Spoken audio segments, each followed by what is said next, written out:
You in the chair. I rise to speak up for the 337 signatories to this petition from my Taunton and Wellington constituency. One thing we should have learned, and I hope the Treasury surely must have learned, is that farms are asset rich, but they are cash poor, and that especially applies to smaller family farms. Treasury figures have therefore underestimated when they talk about only 27% of farms being affected. As the NFU have pointed out, it's more like 75% because government figures often leave out that both business property relief and agricultural property relief are both affected. It means that more farms will be affected since that maximum allowance, applies to both combined.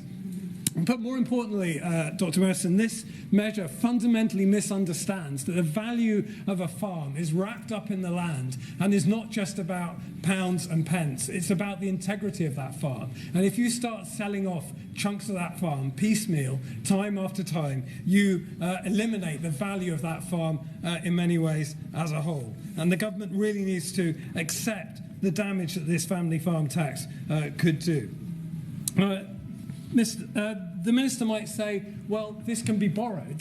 Why don't they just borrow the money and pay it off over time? Well, Ed Hawkins came to see me from Cutsey Farm in Troll and explained that if he was to annualise that payment over a number of years, it would wipe out the very small margin that they depend upon to live, as we've heard from other members in the chamber today. It's not realistic.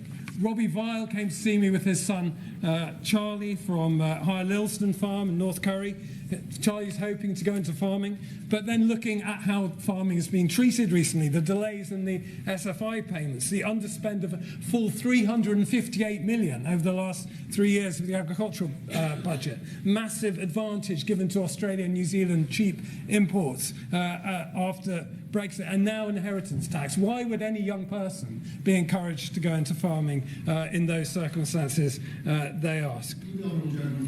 I'd be more than happy to. Honourable gentleman, does he agree with me that it would be very useful for the Minister in his reply if he were to say from the Treasury front bench what profitability, the average profitability there is in British farming? Because it would just be useful on the record, because it's in that context that you have to look at this, and if you don't see that in context, you just compare it with other businesses, you can easily mislead yourself as to the reality for farmers across the country. I agree, and that would be a very useful statistic. And if the Minister isn't willing to look it up, I hope he might ask the House of Commons Library to do so, because I feel it would certainly reveal the vast number of farms that would be affected.